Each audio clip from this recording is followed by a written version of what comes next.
İdris Bra, hoş geldin. Hoş bulduk abi. Nasılsınız? Sağ ol, iyilik. Teşekkür ederim. Sağ olun, var olun. Tabii bu bir klip yapmıştım. Aramızda ayrılanlar. İşte birinci derede de Seyit Rıza, Şeyh Said tarihlerini biliyorsunuz. Kesinlikle. Hala mezar yerleri belli değildir. Zaza toplumunda da bir duyarsızlık var. Bunu aşmak için biz elimizde geleni yapmaya çalışıyoruz. Hasan Kavak tabii oldu, kendisine saldırı oldu. Ayhan Varan değerli bir kardeşimizdir, bir etimologtur, onu da anıyoruz. O da bir hastalık sonucu yitirmiş oluyoruz. Burada bir de Gagançar var.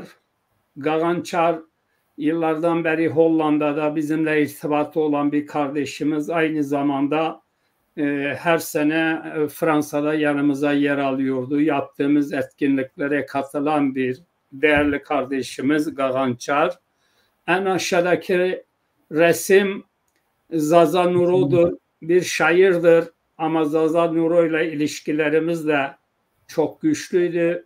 Bizim onu Ankara'ya göndermemizi, o parti çalışmalarına destek oldu. İstanbul'da yaptığımız geceye destek oldu. Bu kardeşlerimizi rahmetle anıyoruz. Onun için bir toplum kendi değerlerine sahip çıkmasa o toplumun yaşaması zordur. Gördüğünüz gibi bu resimlerde herkes bir şehirden, bir akrabalık bağı yoktur. Seyit Rıza Dersim, Şeyh Said Palo, Hasan Kavak Koçgiri, Ayhan Varan Bingöl, şeyi var, o da Bingöl'ü sayılır. Gagançar, hepsini rahmetle anıyoruz. Onları unutmayacağız. Onların mücadelesini sürdüreceğiz.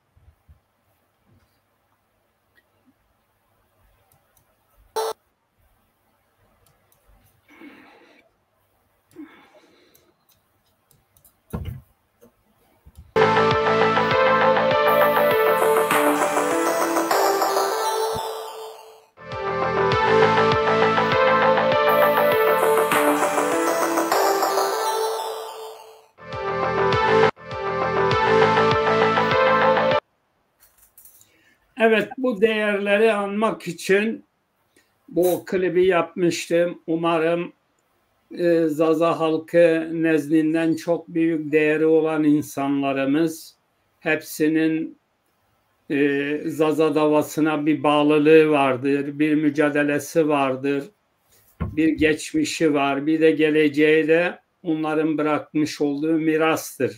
Kesinlikle. Evet, bu kardeşlerimizi rahmetle anıyoruz.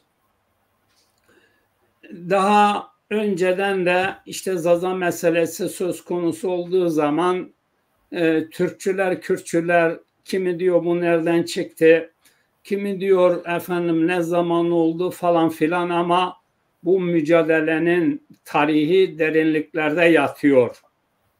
Yani öyle atlanamaz, öyle yok sayılamaz. Bir miras bıraktılar bizde. Biz de o mirası sürdürüyoruz. Evet, bu arkadaşlarımızla ilgili senin de bilgilerin vardır tabii.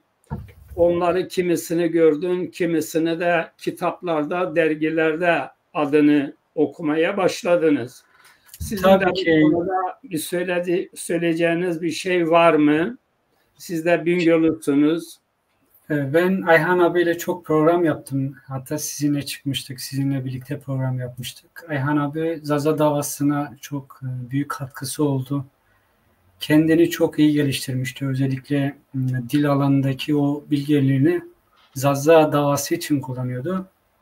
Şimdi bir halkta hani kendi halkı için bir değer veren, zamanından, kendi şeyinden halkı için harcayan insanlar hiçbir zaman o toplum tarafından yok sayılmaz. Her zaman başka özür dilerim. Biz de Zaza toplumunun bir bireyi olarak Ayhan abiyi unutmayacağız. Ayhan abileri, sanatçı abilerimizi hiç unutmayacağız. Onları rahmetle anıyoruz. Tabii ki Şeyh Said'le Zaza, Seyit Rıza, onlar bizim tarihimiz, yani onları kitaplardan çok okuyoruz. Onlar zaten bu Zaza davası için başlangıçlarıdır, öyle söyleyeyim. Onları da zaten hiçbir zaman unutmayız. Gerek Türkiye Devleti'nin onları yok saymak için, Kürtlerin onları yok saymak için yaptığı o yalan tarihlere biz inanmıyoruz. Onların bizdeki değerleri çok büyüktür. Hiçbir zaman da unutmayacağız. Evet, Kürtler her zaman diyor ki Türkler ya da Kürtler. Evet. Şimdi Türkler askere giden, işte onların yanında yer alan Türk memurudur, amiridir, askeridir. Yani Türktür. Evet. Yani Türklerin yanında Zazalar Türk. Zaza dili de X dil olarak kayıtlardadır. Yer vermiyorlar. Şimdi Kürtler de diyor ki ya işte bilmem şu dedi ki biz Kürdüz. Öbürü diyor ki ya işte ben duydum diyor ki Kürttür. Ya bunlar ceviz kabuğunu doldurmayan geçersiz nesnelerdir. Şimdi sahipsiz kalan Zaza halkı o zamanlar birçok insanlar yanlışlıkla bir takım terimler kullanmışlardır. Evet.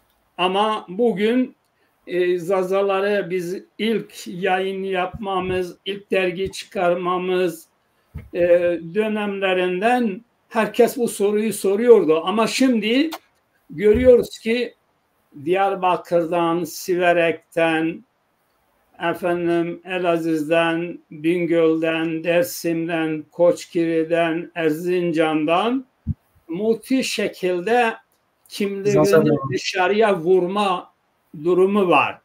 Yani artık Zazalar siyasete bulaşmamış insanlar. Ben Kürdüm, Türk'üm demez, ben de Zazayım diyor. Mazazaya diyor. Ben Zazayım.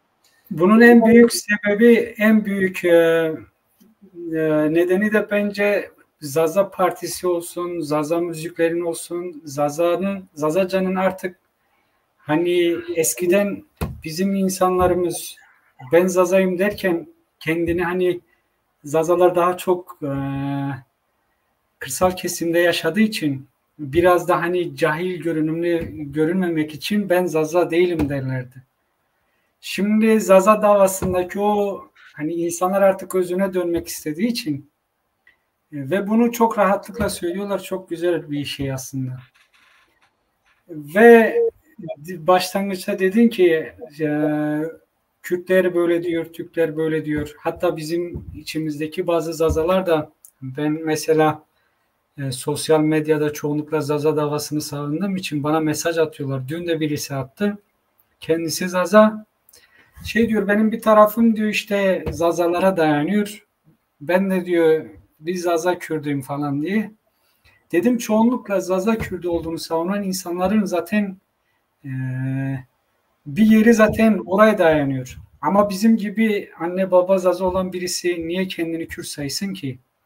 Ya da sen mesela Kürtçe hani bir tarafın oraya dayanıyor. Sen kendini hangi tarafa layık gördüysen ona göre kendini geliştiriyorsun. O dili öğreniyorsun. Sonra beni de oraya zorluyorsun. Sen de gel sen de bu taraftansın diye. Şimdi bu iyi bir şey değil. Ya da sen ister kendini Kürt ister Türk yani ne olarak görmek istiyorsan gör. Ben sana bir saygısızlık yapmıyorum ki. Ben de kendimi ne olarak görüyorsam sen de bana saygı duy. Hayır bugün tarihimiz bile kabul edilmiyor. Bakıyorsun Kürt kesimleri hep bir tarihleri olmadığı için bizim geçmişte kurduğumuz devletler üzerinden bir tarih uydurma bir tarih artık geliştiriyorlar. Bizim milli değerlerimiz olan Şeyh Said'e ondan sonra Seyit Rıza'ya çok saygısızlık yapıyorlar. Yani çok yanlış var. Hangisini düzelteceğim? ben kendi hayatımda o kadar çok yanlış insanla karşılaşıyorum ki artık hani biraz böyle artık bu tür insanlarla polemiğe girmekten ziyade sadece kendimi biliyorum, ben bu halk için hani kendini bu davadan sayanlar için nasıl bir faydam olur diye onun için biraz bazı şeyler yapmak istiyorum. Yoksa birisiyle sen Zaza mısın, sen Kürt müsün? Bu kavga artık insanın midesini bulandırıyor. Yani bugün kendini Türk olarak gören binlerce Kürt tanıyorum ben. Biz onlara da bir şey demiyoruz. Bizim içimizden kendini Kürt olarak görenlere de hani biz gidip zorla Türkiye Zaza yapamayız yani. Çünkü bir kere beyin gitmiş o tarafa. Zor çevirirsin yani. Bunlarla oturup gramer üzerinden gitmek istiyorsun. Hani bu işin bilimsel kısmı ve tarafından gitmek istiyorsun. Kabul etmiyor. Çünkü Zazaca'ya dair hiçbir şey bilmiyor. Yani ben bugün bu tartışmalara girdiğim insanlara daha çok şey üzerinden gidiyorum. Hani Zazaca'nın grameri üzerinden gidiyorum. Bak hani mesela Zazaca'yı Kürt olarak görüyor. Kürtçenin bir lehçesi olarak görüyorsun ama gramer yapısı olarak Zazaca çok farklı bir gramer yapısına ait. Hani sen Zazaca bilmiyorsun ki Zazaca'yı Kürtçenin lehçesi olarak görüyorsun. Zazaca'nın bak şu an Fransızca öğreniyorum. Yani Zazaca'nın sahip olduğu feminen, maskülen şeyi Kürtçe'de bulamazsın. Kürtçe düz Türkçe gibi bir dildir.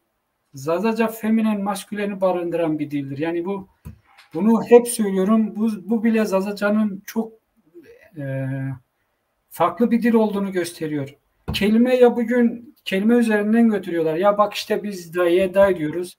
Day kelimesi Kürtçe'de zaten. Biz hani may diyoruz. Yani onların bile Zazaca karşılığında var. Sonradan Zazaca'dan Kürtçe'ye, Kürtçeden Zazaca'ya geçmiş, Zazaca'dan Kürtçe'ye girmiş kelimeler üzerinden bir tarafa kaydırmaya çalışıyorlar. Öyle bir şey de yok. Bizler yani Mahmut abi anlatmak istediğim şey bizler bu anlamda ne kadar kendimizi çok geliştirirsek o tür insanlara hangisiyle bir tartışma içerisine girebileceğimizi artık biz kendimiz anlayabileceğiz. Yani bugün oturup her insanla artık ben Zaza'yım, bana ne ben Zaza'yım, sen ne dersen de değil. Bu işin bilimsellik yoluyla çözmek lazım. Bugün İngilizce ile Fransızca arasındaki benzerliğe baksam bile hani inanamazsın. Çünkü kelimeler yani paragraf şu kadar paragraf bile aynı. İngilizce kalkıp Fransızlar İngilizdir demiyor. Bizde kullandığımız bir iki kelime cümle aynı oluyor. Gelip bizi şeyi sayıyorlar, yok sayıyorlar. Yani o kadar cahilce bir şey oluyor yani.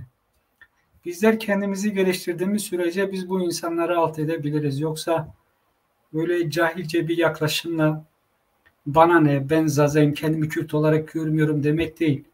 Bu insanlara bu işin alt kısmındaki gramerini, kelime yapısını anlatarak bu işin üstesinden gelebiliriz. Bu da işte bizim Hakkı abiler olsun, Vedat abilerin gramerlerini inceleyerek Zazaca'ya tam hakim olmakla e, bu iş sorunların üstesinden geleceğimize ben inanıyorum. Evet, çok haklısın değerli kardeşim. Şimdi Zazalar sadece ülkede değil, Zazalar bugün dünyada var. Kesinlikle. Fransa'da birkaç aile tanıyorum. Tabii anne babalar Zaza kökenlidir. Evet. Hatta o dili de Fransa'da konuşan bir kesim de vardır. Ama onların çocukları değişime uğramış. Evet. Ben Fransızım diyor. Yani bu kısa aradan 3-5 jenerasyon geçmeden insanlar değişebiliyor. Ama ülkedeki Zazalar asırlardan beri sahipsiz kalmıştır. Onlar Fransa'daki Zazalar gibi nasıl ki anne babası Zazadır, ben diyor Fransızım diyor. Şimdi oradakiler de diyor ki çok daha uzun bir süreç yaşamış. Evet. Diyor ki ben ya Türk'üm diyor ya da Kürdüm diyor. Bunlar zamanla halkımız bunlara itibar etmez. Yani Zaza meselesi gün geçtikçe gelişiyor, büyüyor. Tarihe olmuş bir yapı. Bunun sebebini sen çözmüşsün aslında abi. Hep söylüyorsun ya, biz Zazalar, biz Kürtçü olduk, Türkçü olduk, işte bilmem sosyalist olduk, şucu olduk. Bir sürü şey söylüyorsun. Aslında biz Zazaların en büyük sıkıntısı e, sahip olduğumuz siyasi değerler olsun ya da farklı düşünce yapılarındaki yönelimler bizim etnik kimliğimizi inkar etmeye götürüyor. Yani bugün Evet.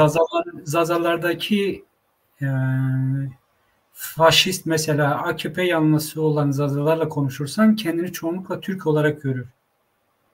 Ve konuştuğu Türkçe'de çarpık bir Türkçe olur. Hani bir kitap Türkçesi değildir. Bunlar aile tarafından, çevre tarafından hani bir e, yönlendirmeyle bunlar bu tarafa gitmişler. Bu insanların orada okuyup da kendini geliştirmeyle bir yere gelen insanlar değil. Sadece bunu ben şey için demiyorum. AKP'li için. Bak mesela Dersimler için de söylüyorum. Ben burada çok Dersimli tanıdım. Kendisi Zaza konuşuyorsun, oturuyorsun, hani konuşunca anlaşıyorsun Zazaca işte. Sen diyorsun ki böyle diyoruz, biz böyle diyoruz. Çok da hani anlaşıyorsun. Sonra iş Zazalar Kürttür, Zazalar Zazadır, yani Zazalar hiçbir etnik kendi başına bir dildir demeye gelince inkar Evet. ediyorlar. Diyorlar ki yok, Zazaca Kürttür. Niye böyle bir şey diyorsun? Hani senin konuştuğun dil daha zengin bir dil aslında. Ya işte bu mesela Dersim'de çoğunlukla baskın olan, yani bunu ben Bingöl'deki mesela nedir? AKP zihniyetidir. Dersim'de daha çok baskın olan nedir mesela? Sosyalist düşüncedir.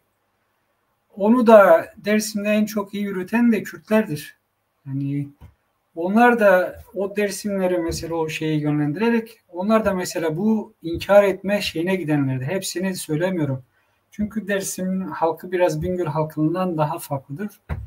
Okumaya daha çok meyillidir. Bizdeki şeydir yani, bir Bingöl halkına desen hani hayatında kaç kitap okumuşsun diye, belki de çok az kitap okumuştur. Belki eline bir Cinali serisini okuyup bitiren bile olmamıştır yani.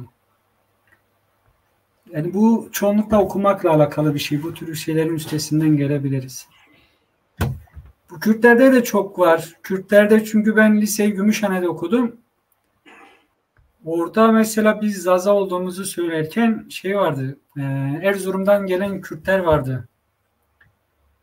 Ve benim en hani gözlemlediğim kadarıyla oradaki mesela MHP'nin ülkücü ayağına yürütenler çoğunlukla Erzurum'dan gelen Kürtlerdi. Yani bu neyle alakalı? Çünkü bunlar bir ortama girmek için kendi etnik kimliğini mesela yok sayıyordu. Kendini şirin göstermek için MHP'nin ülke ocaklarına gidiyordu.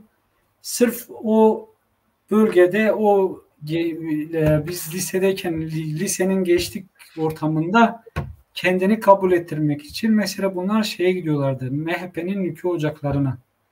Ve bunlar konuşurken kendi aralarında Kürtçe konuşuyordu. Ya ben dedim hani bir Kürt'ün MHP'nin ülkücü ocaklarında ne işi var? Soruyordum. Ya işte sen karışma, hatta bir daha bu tür şeyleri konuşursan seni döveriz falan diye tehdit ediyorlardı. Ben pek bir şey demiyordum, hani şey yapıyordum yani, özgür bırakıyordum onu. Evet. Dediklerine katılıyorum. Evet. Aynı doğrudur. Biz de aynı şeyleri yaşadık. Şimdi sahipsiz toplumlar hani fırtınaya yakalanmış bir gemiye benzer. Diyor ki ya işte bir sığınak bulayım da Evet. burada diyor kayıp vermeyeyim. Şimdi Zaza toplumu çok kökleri derinlerdedir. Evet. Ama son 200'dür, 300'dür bu halk hani sistemin değişmesi, feodalizmin çözülmesi, insanların okur yazar olması, yayın basınla ilişkilenmesi geliştikçe Zazalar buradan kaybediyor. Kesinlikle. Yani buradan kaybediyor. Bu kayıp sonucu da Zazalar bir özenti duyuyorlar. Güçlünün yanında kendini hissettirmek, varlığını sürdürmek. Bu Türkçü Kürtçülerin Evet. Yani bir kesimi orada onların gücüne göre oraya şey olmuş, özenti duyuyor. Bir kesimi de Kürtçülerden özenti duyuyor. Yani kendine güveni sarsılmış. Kendine güveni sarsılmış. Bunun için diyor ki ya ben Türk'üm ya da Kürdüm diyor. Ama köklerine baksan belki de Kürtlerin kökeni Zazadır. Yani Kürtler bu coğrafyaya sonradan gelmişler. Tesadüfler sonucu onlar erken örgütlülük alanlarına girmiş, Zazalar geri kalmış, dağdakiler gelir, bağdakini kovalıyor. Şimdi bunun için ben şöyle diyeyim. Yani tarihin belli dönemlerinde hani mesela Zazaların Kürt olduğunu iddia edenler çoğunlukla 19. yüzyılda yani 1990'lı yıllarda yeni devletler kurulurken bu coğrafyada yani Türkiye coğrafyasında şu anki Anadolu, Mezopotamya bölgesinde o zaman bu Birinci Dünya Savaşı, Kurtuluş Savaşları döneminde doğuda Kürt devletini kurabilecek bir potansiyel yoktu aslında. Yani o zamanki Kürt Teali Cemiyeti Osmanlı döneminin son dönemlerinde doğuda bir Kürt devleti kurmak istiyor. Aslında Osmanlı da Kürtlerin çoğunluğunu subay ya da asker olarak çoğunlukla almak istiyor. Yani o zaman almış zaten. O Hamidi alayların çoğu Kürttür zaten. Evet. Şimdi o dönemde Kürt Teali Cemiyeti kendine taraftar bulamadığı için Zazalar Kürttür cümlesi zaten ilk çıktığı hani bu düşüncenin çıkış yeri Muş'tur. Muş'un vardı. Kürt Teali Cemiyeti o zamanki başkanı yani diyelim Süleyman Efendi diye biri Zazalar Kürttür diyor. Çünkü Zazaları da o Kürdistan devletini kurmak için kendi yanına çekmek istiyor. Yani onun öncesinde Osmanlı tarihine de bakarsan Zazalar kendini hiçbir zaman Kürtlerden saymamışlar. Yani çünkü Zazaların coğrafyasıyla Kürtlerin coğrafyası birbirinden farklı.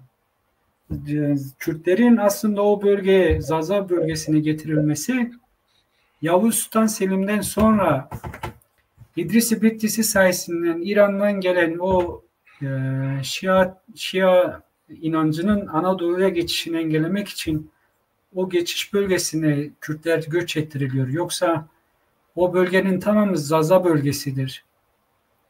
Yani bunu hep söylüyorum. Bu kitaplarda mevcuttur. Yani Kürtlerin o bölgeye göç ettirilmesi. Yani bugün Kars'taki, Ardahan'daki, ondan sonra Ağrı'daki, Van'daki Kürtler hep aşağı taraftaki Kürtlerin oraya göç ettirilmesiyle oraya yerleştirilmiş ve Zaza bölgesi ondan sonra yoğun bir istilaya uğramış. Ondan sonra tabii ki kelime alışveriş olmuş. Yani çünkü sen halklar arasında bir kaynaşma aynı coğrafyada yaşıyorsun. İster istemez kelime alıp veriyorsun.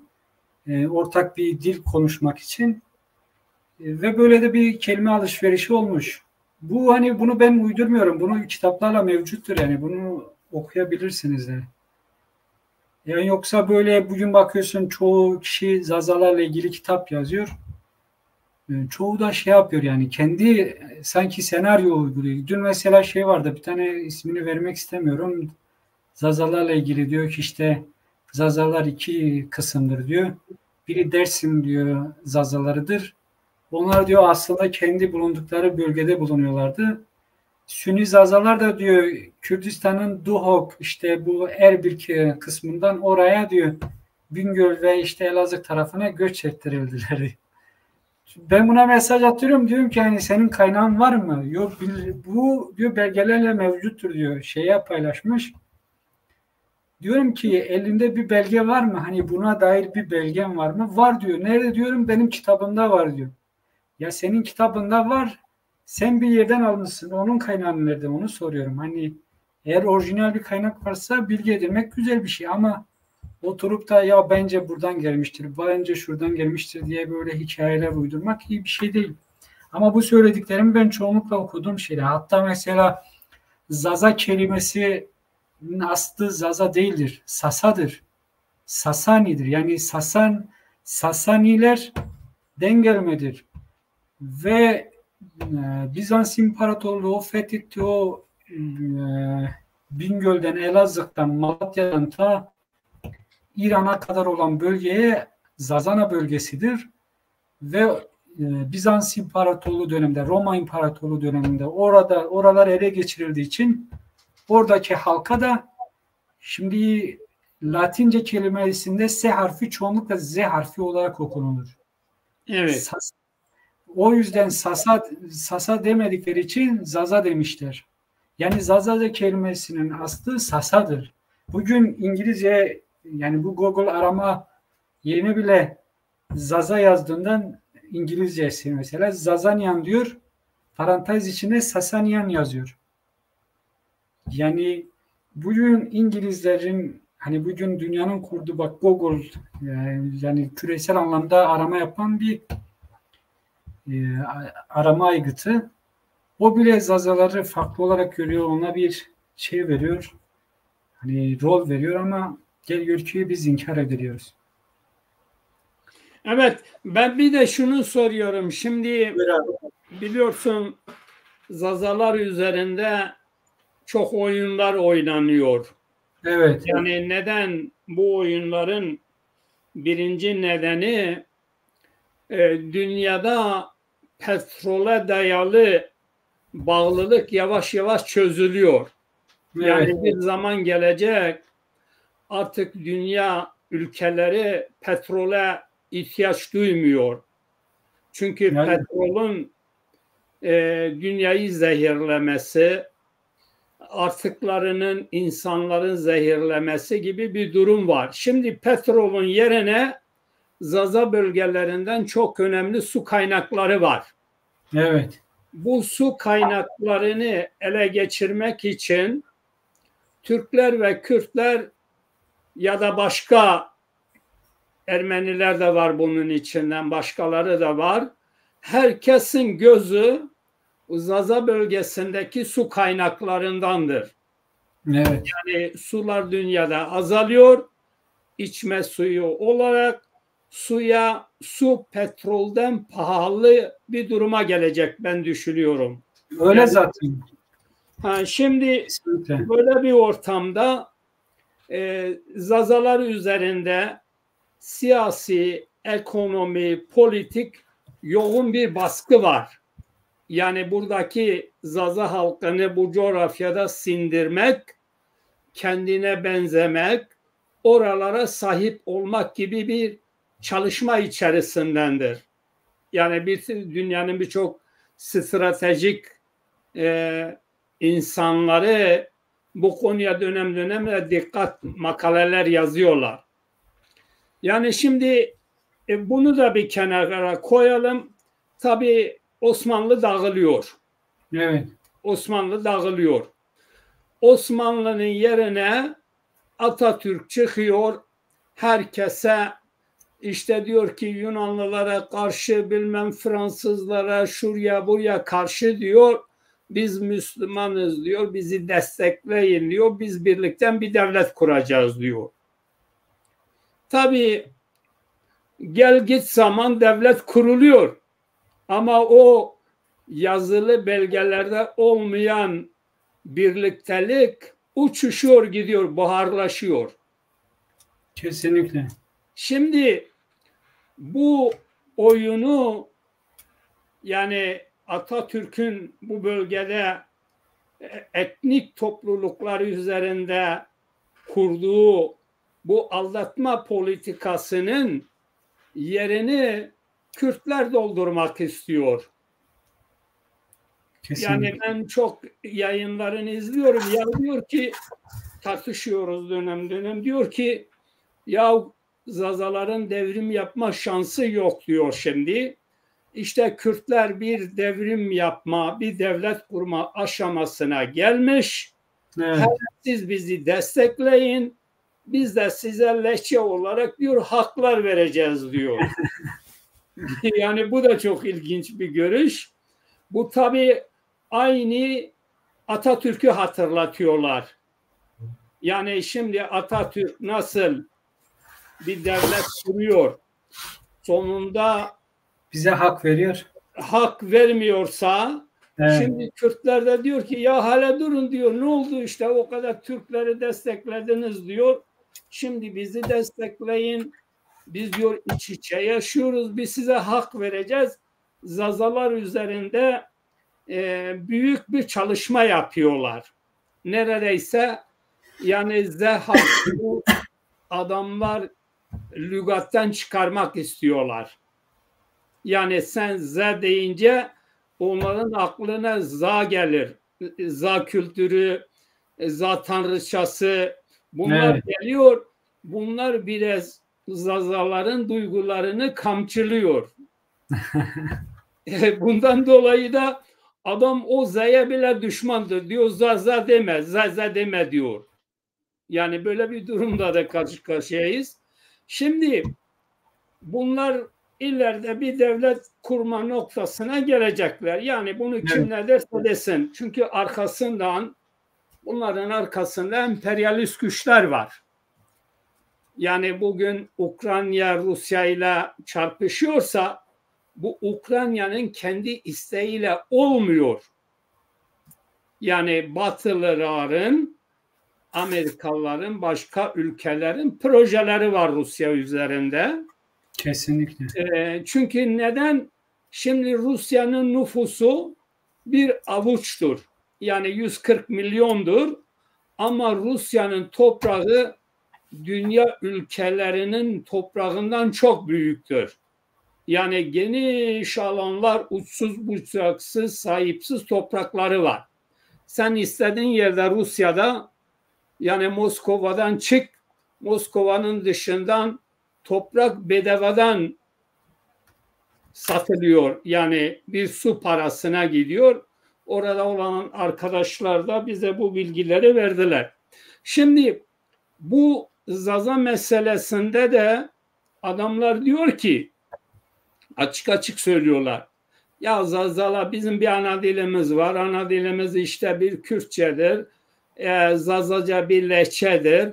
Lehçeleri biz içerimizden diyor buharlaştıracağız. Yani yok edeceğiz demek istiyor. Şimdi Zazalarda kendine güveni sarsılmış, Kürtlere hizmetkar olarak çalışan insanlar ya da Türklere hizmetkar olarak çalışanlar, bunlar şey yapıyor, bunların kendi kariyerleri için toplumun değerlerini alt üst ediyorlar. İnkarcı davranıyorlar, bilimsel davranmıyorlar.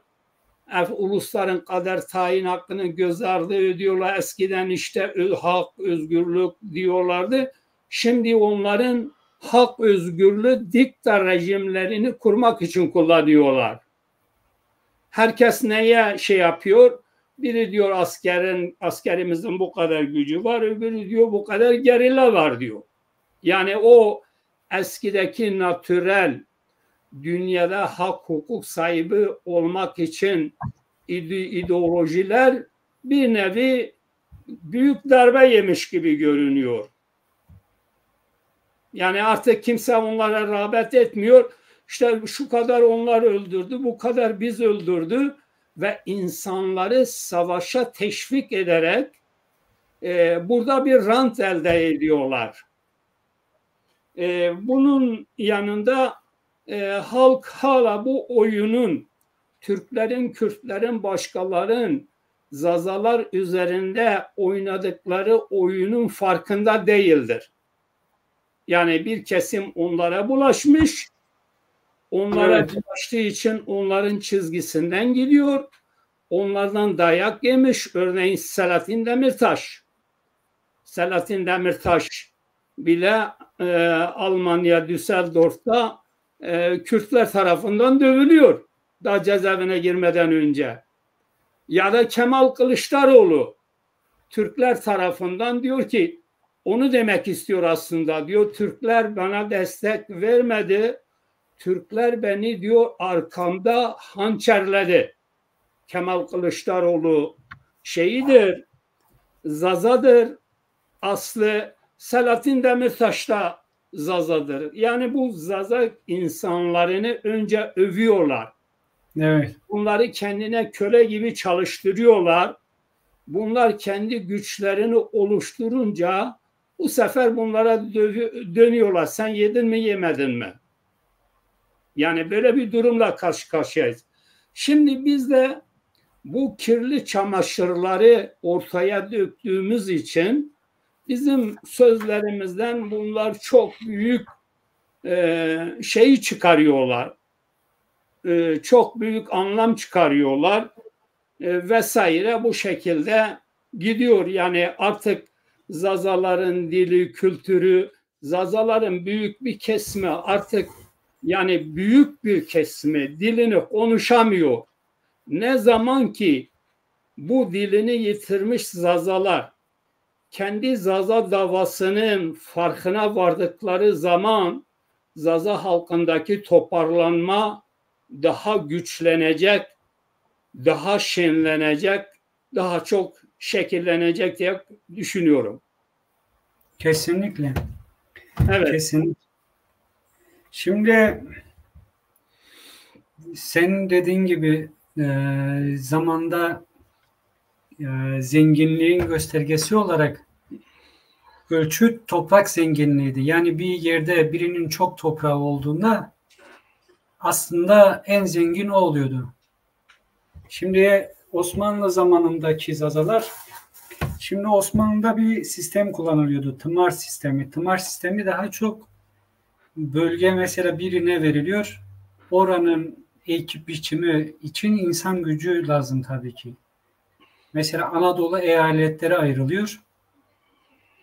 Bir sürü eyalet. Dersim de bunlardan bir eyalettir. Dersim dediğimiz şu anki Dersim değil tabii ki. Daha geniş bir anlamda şu an Bingöl'ün çoğunluğu, ondan sonra Elazığ'ın bir bölgesi, Erzurum'un 2-3 tane ilçesi, Erzincan ilçelerinin içinde olduğu bir bölge. Özel bölge ve bunlar da kendi içinde gerekse bunların kendi inanç sistemlerinin farklı olması, Alevi olmasından dolayı Osmanlı onlara özel bir bölge olarak görüyor. Çünkü eyalet sistemi var. Hani Osmanlı'nın çoğu yerde yani eyalet sistemi olduğu için bunlar da hoş görüyor zaten. İnançlarına pek karışmıyor. Onlara göre mesela para şeydir. Hani bir asker varsa o tımar sipahi sisteminde, tımar sisteminde eğer bir vergi geliyorsa bir eyaletten onlar için kazançtır. İnanç sistemlerine pek bakmazlar. Ve pek de bir tehlike olarak da görmezler. Evet. O dönem için Zazalar tımarlı sistem içerisinde, bu tımar sisteminde topraklarda çalışan bir güç olarak gösterildiği için bir kazançtı Osmanlı için. Ve hoş da karşılandı aslında. Ta ki ne zamana kadar? Türkiye kuruluncaya kadar. Yani mesela Zazalar Osmanlı içerisinde kendini mesela Kürt olarak görmemiştir zaten. Böyle bir şey de yok aslında. Çünkü Osmanlı Dersim bölgesine özel bir bölge olarak baktığı için onların haklarını da savunuyor. Çünkü oradan çok iyi vergi de geliyor aslında Dersim bölgesinde. Ve ne zaman başlıyor Dersim bölgesinin sorunu? Türkiye kurulunca. Türkiye kurulunca Seyit Rıza Zaza bölgesinin, Dersim bölgesinin bu Osmanlı'nın tanıdığı özel hakların devam etmesini istiyor aslında. Hani davası da bunun içindir Seyit Rıza'nın. Ama geliyor ki kabul buyurmuyor ve o yüzden katlediliyor. Gelelim Bingöl Zazalarına. Mesela Osmanlı Birinci Dünya Savaşı döneminde çoğunlukla toprak zenginliği mesela daha önce dediğim gibi bir zenginlik olarak gösterildiği zamanlar artık geride kalıyor. daha çok insan gücü bir zenginlik olarak görülüyor. Yani çünkü Kürtler de mesela Birinci Dünya Savaşı'nda savaşıyor. Çanakkale'de falan. Zazalar da savaşıyor. Türkler de savaşıyor. Halkın erkeklerin çoğu savaşta ölüyor. Şimdi geriye kalanlar bunlar şimdi bir devlet de kurmak istiyorlar. Demin dediğim gibi bu Kürt Hayali Cemiyeti Zazalar da kendi yanına çekmek için bu cümleyi kullanıyor. Yoksa Zazalara hayran değil. Bugün Zazaca'yı Kürtçenin bir geçesi olarak görenlere sormak lazım. Bunlar Zazaca'nın hani eğer lehçe olarak bizi hani görüyorlar ya, bizim bu gramer yaptığımız olarak, bu dil olarak, kelime yapımız olarak bizim gelişmemiz için ne yapıyorlar bunlar? Yani bugüne kadar bizim için ne yaptılar bunlar? Hiçbir şey. Tam aksine ne diyorlar? Sen Kürtsün diyor, gel Kürtçe öğren diyor. Senin dilin var olmuş yok olmuş hiç önemli değil. Sen yeter ki diyor hani kendini gel Kürt olarak kabul et. Senin dilin hani Zazaca kaybolmuş, yok olmuş, zerre kadar umurunda değil. Sadece ne ol? Sen benim dediğimi yapacaksın. Ben sana bir rol çekeceğim. Sen bu dünyada benim dediğim gibi yaşayıp bölüp gideceksin. Öyle bir şey var mı bu dünyada? Yani bugün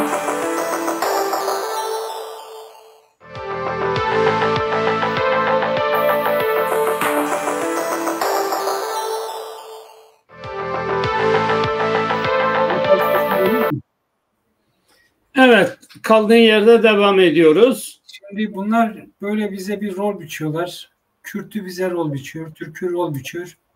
Dediğin gibi bizden de bunlara kendini yamamaya çalışanlar var tabii ki. Ama işin ilginç yanı bizdeki Zazalar içerisinden çıkan liderlik vasfı. Ben altını çizdiğim bir şey. Biz Zazalarda liderlik vasfı çok çok güzel bir şey. Çünkü biz kendimiz için yapamadığımız bazı şeyleri nedense diğerleri için çok güzel yapıyoruz. Bakıyorsun AKP'nin 2 numaralı adamı Zaza. Bakıyorsun ya CHP koskocaman milyonluk partinin başındaki adam Zaza. Bakıyorsun Kürtler bak milyonlarca Kürt var. Onları yöneten Zaza. Ama Zazalar kendi arasında bir birleşip de ya biz Zazalar kimiz diye bir sormuyorlar kendine. Hep bizim böyle bir demek ki şeyimiz var. Huyumuz var ki biz kendimizi savunmak yerine başkasını baş göz etme huyumuz çok iyidir demek ki. Biz kendimizi sahiplenemiyoruz. Ya bu işte Evet. yanlış. Burada bir sıkıntı var. Bunu da düzeltebilirsek biz belki kendimize biraz yatırım yapabiliriz. Evet, çok haklısın. Önemli bir konuya değindin bence. Şimdi bizim 1925'te, 20'de, 1938'de Zazaların değerli insanlarını devlet tarafından öldürülmüş, yok edilmiş. Yani bir babayı yok Evet. edersen herkes dağılıyor, aile dağılıyor. Zazaların kanat önderleri bu kıyımlardan yok edilmiş. Bugün de gene bir takım kalan kırıntıları bu Türkler, Kürtler kullanıyorlar. Bunlar kırıntıdır. Bunlar gerçek Zaza değil. Bunlar kariyeleri için Zaza meselesini göz ardı ediyorlar. Ama bir de kurulmuş bir Zaza ideoloji politikası var. Şimdi bu politikayı da bu dışarıdan gelenler hazmedemiyor içine. Bunun üstüne bir çizgi çekiyorlar. Ya diyor ki işte bu geçmiştekilerini yok saymak lazım diyor. Ben varım diyor. Yani bunlar da gene bu tilki misali, yani bu değerleri kendine mal etmeye çalıştıkları için kendileri de bir şeye varlık gösteremiyorlar. Siz farkındaysanız yani şeyde ilk doğum çok sancılı olur. Yani bir kadının ilk defa doğumu çok sancılı. Bir toplumun da ilk partisi, ilk siyaseti çok sancılıdır. Ama zaman geçiyor, yeni çocuklar ortaya çıkıyor, aile değişime uğruyor. O sancıları kendileri yaşamış gibi bir tavır sergiliyorlar. Bazı çakal çukallar var köşelerde saklı olan yerlerde. Adam Evet. hiç üretim yapmamış. Ya diyor ki bu öncekileri boş verin, bunlar yapamadı, biz yapıyoruz. Şimdi ben bekliyoruz, bize de laf düşüyor. Yani bu laf sadece bir kişiye değil. Bunların dedikleri laflar Koya Berz'i kapsıyor. Hasan Kavaklara'dır. Efendime Ayhan Varanlara'dır. Efendime Gagan Çarlara'dır. Birçok değerli Hakkı Çimenlere'dir. Vedat Kaymağa'dır. Yani bunları çiğnemek isteyerek bir yere geldiğin zaman bir adaletsizlik var. Bunların bu adaletsizliğinin yanında bunların bir şey yapma şansı yoktur. Yani bir şey yapamazlar bu yeni insanlar, bu sinsi insanlar. Bir zaman bizim başa getirdiğimiz bir dalaver vardı. Dalaver atıyordu, tutuyordu. Her zaman görülüyor, gelişiyoruz. Şimdi yeni bir taneler çıkıyor. Onlar da dalaverin çizgisini bize karşı kullanıyorlar.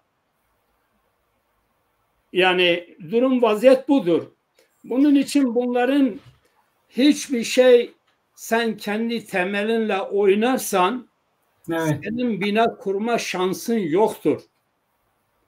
Bu bizim insanlarımız çünkü böyle hepsi hemen hemen bu sol örgütlerden, Kürt örgütlerinden, Türk örgütlerinden bizim çevremize sızdılar.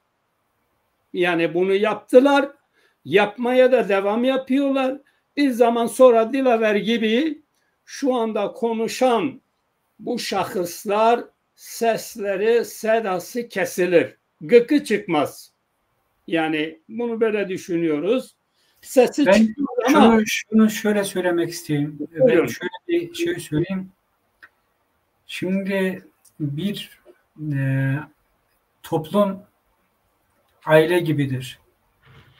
Şimdi o ailenin içerisinde, aile içerisinde ne vardır? Anne baba vardır. Evin büyükleri. Ne vardır? Sonra abi, kardeş, abla falan böyle aşağı iner aile fertleri. Bir evin içerisinde anne baba sözü geçmiyorsa o aile çoğunlukla şeyini bitirmiştir. Yani aile olma kavramını bitirmiştir. Şimdi biz Zazalar çoğunlukla bize önce olabilecek insanları el üstünde tutmalıyız. Hani gereksiz olsun, Vedat Hoca olsun, Hakkı abi olsun. Bu tür insanların düşünceleri çok değerli. Bunların söylemleriyle yol almak daha gerektir. Yani daha bir sürü insan vardır. İsmini sayamadım. Koya Berz abi olsun öyle. Şimdi böyle birikimli insanların verdiği bir düşünceyle yola çıkmak var. Bir de böyle ergence bir tavırla çıkıp da kendini bir yerde kanıtlama şeyi var. Yani eğer bir aile fertlerin tamamından sen bir icazet alıp bir şeye kalkışmasan sonu hüsran olur. Bugün bizim bu Zaza Partisi'ni ilk kurarken çıktığımızda çoğunlukla şey vardı, yani Zaza büyüklerinden çoğunlukla ilk süreçte diyorum. Çoğunlukla büyüklerimizden bize şey gelirdi, hani öneri gelirdi, şöyle yapın bunu yapın, en azından yol alalım Evet, diye. aynen. Onda ne yapıldı? Bu büyüklerin tamamı devre dışı bırakıldı. Bireysel olarak kendini ön plana atılma. Ben hep de bunu eleştiriyorum. Bireysellikle biz hiçbir şeye varamayız. Kendi içerimizde gördüğümüz birikim ve deneyimi olan insanları biz ön plana çıkararak biz yol alabiliriz. Bugün parti içerisinde gördüğümüz hani eğitim durumunu bence göz ardı etmememiz lazım. Kendim için demiyorum. Bana zaten hiçbir şey vermesine gerekli. Yeter ki bizim bu davamız büyüsün. Benim o parti içerisinde gördüğüm çok değerli insanlar vardı. Onların ön plana gelmesini istiyordum. Hiçbir zaman da dinlemedi sözüm ve sonra da çok yoğun bir sebepsiz bir eleştiriye maruz kaldık ve bizi yok ettiler, öyle söyleyeyim. Çoğunlukla bence öyle olması lazım. Aile fertlerinin tamamının bir önerisi alınarak bir yol alınması lazım. Öyle daha güçlü olursun. Çünkü kaybedersen bilirsin ki onlar yine arkadan seni desteklerler. Yani aile kavramı, aile içerisinde elbette ki bir dalgalanma olur. Yani gürültü olur, şey olur, bazen hani kavga da olur. Ama ailenin şeyi kavramı olduğu için kendilerine birbirlerine sahip çıkarlar. Bizde işte o kavram yok. Biz ne yaptık? Anne babayı devre dışı bıraktık. Hatta abiyi de çıkarttık. Küçük kardeş çıkıyor tek başına evin hükümdarı benim diyor. Şimdi böyle bir ayrı olur mu? Devam eder mi yani? Yani bizdeki en büyük sıkıntı bu. Bireysellikle biz yola kalkıyoruz. Böyle 10 tane partimiz de olsun. Nereye varacak? Hiçbir yere varmayacak. Çünkü bizim kendi içerimizde bir birlik olmadığı sürece hep sonumuz hüsran olur yani. Evet, şimdi tabii anlattıklarına katılıyorum. Şimdi Evet. 2017'de bir partileşmeye gittik. Neredeyse arada uzun bir süre o zaman bu şahıslar yoktu. Bu şahıslar geldikten sonra bu Zaza milli meselesi hep darbe yedi. Hep zarar gördü. Hani seçime bu Türklerin seçimine seçim propagandası başlamadan önce birileri Diyarbakır'a gitti. Şurada burada işte Zazaların ikinci partisi gelecek, üçüncü partisi gelir. Şimdi bu şahıs topluma hiç güven vermeyen, bütün ömrünü, bütün enerjisini kimisi Türk solundan yani Türklere hizmet ederek geçirdi, kimisi de Kürtlere hizmet ederek geçirdi. Bunların sonuçta palavraları ortaya çıktı. Bunların tek amaçları Zaza meselesine bir hizmet değil, insanları kandırarak Zaza meselesini geriletme politikasıdır bence. Kesinlikle. Biz bunu söylediğimiz için adamlar bunu kabullenmiyor. Ya diyorum hani sen parti kuruyordun. Ya bir parti yani önceden kurulmuş bir yol açılmış bir durum var. Hadi sen kur görelim. Sen seçimden önce parti kuracaktın, aday olacaktın, aday göster. Ne oldu? Diyor daha zaman var ona. Biz daha öğrenciyiz diyor. Biz daha ilkokuldayız. Komik şeyler tabii bunlar bu palavracı bir şey var. Bir sanal yayın var. TikTok'larda kimin ne dediği belli olmaz. Konuşmalar kayda geçmez. Orada herkes dayıdır. Herkes bilinçlidir. Herkes yapar eder. Ama sonuçta adam yüzünü kapatarak konuşuyor. Yani bir yerden bunların korkuları var ki bizim gibi çıksınlar, bu yayınları yapsınlar, biz de görelim, bizim yayınımıza gelip tartışsınlar. Biz de onların yayınına gidip tartışalım. Öyle bir cesaretleri yok. Gölgesinden korkuyorlar. Ne kadar Zaza davasına kötü gözle bakan bir takım insanlarla bunlar arkadaşlığı onlarlandır. Zaza değerleriyle değil. Kesinlikle. Zaza değerleriyle değil. Böyle bir şey var bu insanlardan hiçbir şey çıkacağını zannetmiyorum. Çünkü bunların midyatı bitmiş. Adam Türk solundan ömrünü geçirmiş. Öbürü Kürtlerden ömrünü geçirmiş. Bunlar liderlik peşinde Zaza'ya liderlik yapma kapasiteleri yok. Yani olsaydı hadi yapsınlar kardeşim biz de görelim, biz de alkışlayalım vesaire. Evet, yavaş yavaş programımızın sonuna geldik. Yarın akşam önemli bir programımız var. Bu programdan öğretmen Hakkı Çimen, tarihçi Vedat Kaymak, Türkiye'deki seçimleri değerlendirecekler. Yarın akşam o yayınımızı yapacağız. Herkese davet ediyoruz. Son sözlerimi söyleyebilir miyim? Senin bu söylediklerine eklemek istediğim birkaç şey var. Evet, buyurun. Ben çoğunlukla biz Zaza halkına söylemek istediğim şey şu: biz daha çok böyle sosyal medya insanı olmamamız lazım. Yani mesela böyle bir sizin gibi Zazalar için program yapmak güzel bir şey ama TikTok'lara çıkıp böyle sağa sola küfür ederek kendini kanıtlama değil. Daha çok kitap insanı olmamız gerektiğini düşünüyorum. Kitapları okuyarak, bilgi sahibi olarak, yani bu iş böyle gürültü patırtı yaparak bir kendimizi kanıtlamaktan yerine oturup sakince kendimizi anlatmakla ben bu işi çözeceğimize inanıyorum. Ve bence bizim çok okumamız lazım, kendimizi çok geliştirmemiz lazım. Buna inanıyorum. Peki, çok çok teşekkür ederim. Gene o klibimizi, o değerlerimizi anmak için ekrana getiriyoruz. Sana de çok çok teşekkür ederim. İyi ki varsın. Ben teşekkür ederim. Çok sağ ol abi. Selamet.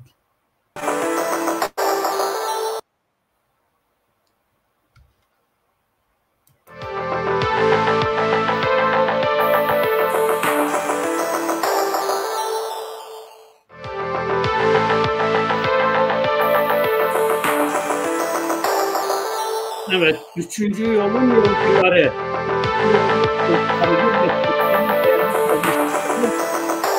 Bunlardı.